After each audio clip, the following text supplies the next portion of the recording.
Ya, benarkah rapid test ini menjadi ladang bisnis? Kita langsung akan mendalami dengan 3 narasumber, tapi yang sudah terhubung bersama kami sudah ada 2. Ya, ini sudah ada Pandu Riono, ahli epidemiologi Universitas Indonesia. Selamat pagi, Pak Pandu. Selamat pagi, Pak Pandu. Selamat pagi, Mbak Rati dan Mas Arif. Terima kasih waktunya, Pak Pandu.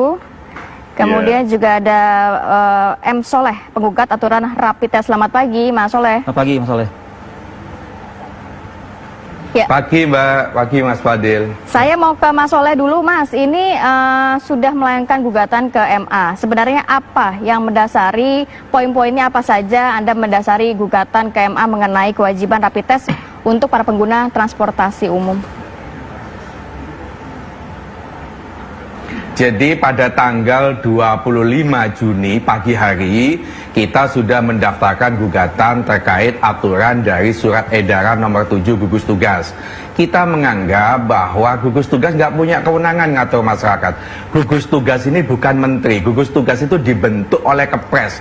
Jadi dia itu tim ad hoc untuk penyelesaian, bantu dia. Dia sifatnya koordinatif, kan itu loh.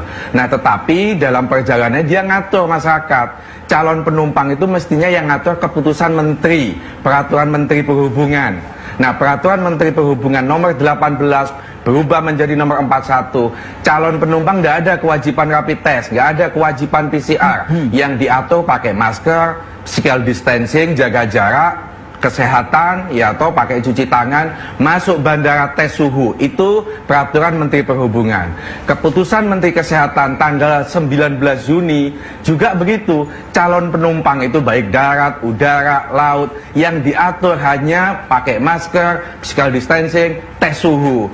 Tapi menjadi aneh kalau gugus tugas tiba-tiba membuat aturan yang dia melompat, overlapping. Itu pekerjaannya Menteri Perhubungan, pekerjaannya Menteri Kesehatan, tiba-tiba gugus tugas ngatur. Yang anehnya lagi, semua bandara, semua stasiun itu patuhnya bukan sama Menteri Perhubungan, tapi sama gugus tugas. Nah karena saya ini sudah 2 kali disuntik rapid test, maka saya berpikir yang dirugikan tidak hanya saya, tapi puluhan ribu setiap hari orang itu menggunakan jasa transportasi ini. Ketika saya di Jakarta ada orang mengaku ke saya sudah 6 kali mas suntik itu. Dan juga suntik ini berbiaya mahal. Saya 2 kali 300.000, yang kedua 350. Ada seorang ibu, suami plus anak itu kena 1.050.000. Saya tanya, ibu mau kemana? Ke NTT. Ini apa pesawat? Bukan kapal laut. Tiket berapa kapal laut? 312. Ini gila. Tiket lebih murah dibanding rapid test. Kan kasihan masyarakat kalau dibeginikan terus. Bahwa ini ada wabah corona berbahaya. Oke, iya kita paham itu. Tetapi jangan masyarakat itu diperberat. Ini orang ditakut-takuti sehingga karena berbiaya mahal, akhirnya orang nggak jadi berangkat keluar kota. Yang lebih aneh begini, Mas Fadil sama mbaknya ya. Kalau kita masuk bandara, kita dites suhu. Kalau tes suhu kita di atas 38, kita nggak bisa masuk bandara. Meskipun kita sudah membawa hasil rapid test. Yang menjadi pertanyaan, yang bisa menyebabkan kita masuk bandara itu rapid testnya atau tes suhunya. Menjadi tidak berguna rapid test suhu itu kalau kondisi kita sakit kan gitu. Kalau saya berandai-andai mungkin itu sebagai untuk pencegahan sudah tidak awal ada biaya saja mungkin Mas Soleh. Mas Fadil, saya kasih tahu, yang namanya rapid test itu bukan vaksin. Rapid test itu hanya untuk mengetahui seseorang itu antibodinya itu lemah atau tidak. Itu rapid test. Nggak ada jaminan hari ini kita rapid test, nanti sore kita berangkat ke Jakarta, di atas pesawat di Jakarta kita tidak terserang corona. Nggak ada jaminan. Apa gunanya rapid test? Nah, tanggal 25 pagi kita gugat, sore sudah rame di media sosial, sudah rame di berita-berita online. Besoknya tiba-tiba gugus tugas membuat aturan berubah. Karena kita gugat itu dari 3 hari jangka waktunya menjadi 14 hari. Nah ini menurut kita butuhnya bukan berubah jangka waktu, tapi ini harus dicabut aturan ini. Karena ini merugikan masyarakat. Banyak keluhan, misalnya orang nggak bisa naik kapal laut, sudah kadung beli tiket, nggak bisa masuk pelabuhan karena nggak punya bukti hasil rapid test. Misalnya lagi ada di pelabuhan Gilimanuk ini banyak keluhan juga. Sopir-sopir mengeluh karena harus mengeluarkan uang 250.000 iya, karena harus rapid test. Mas Kalau Soleh, Ya, kalau melihat kan tadi Mas Soleh mengatakan sudah diperpanjang menjadi 14 hari, tapi Mas Soleh tetap menginginkan untuk dicabut.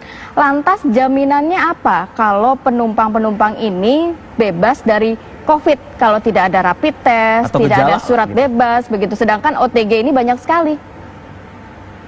Loh, saya tadi kan mengatakan apa jaminannya saya hari ini rapid test, saya sudah naik bandara lolos, oke, besok lusa saya kena, rapid test itu masih berlaku loh, nggak ada jaminan juga, karena ini bukan vaksin, ini hanya untuk mendeteksi saat itu ketahuan antibodinya dia lemah. Orang yang reaktif hasilnya belum tentu dia kena corona, bisa jadi kena virus lain, influenza dan lain-lain. Jadi ini nggak ada jaminan, itu satu. Yang kedua, bukankah kita sudah dites suhu yang di atas 38 karena demam atau penyakit-penyakit yang lain, dia nggak bisa berangkat. Tes suhu ini menurut saya jauh lebih efektif dan tidak berbiaya, tidak merugikan konsumen. Itu satu. Ya, yang ketiga begini.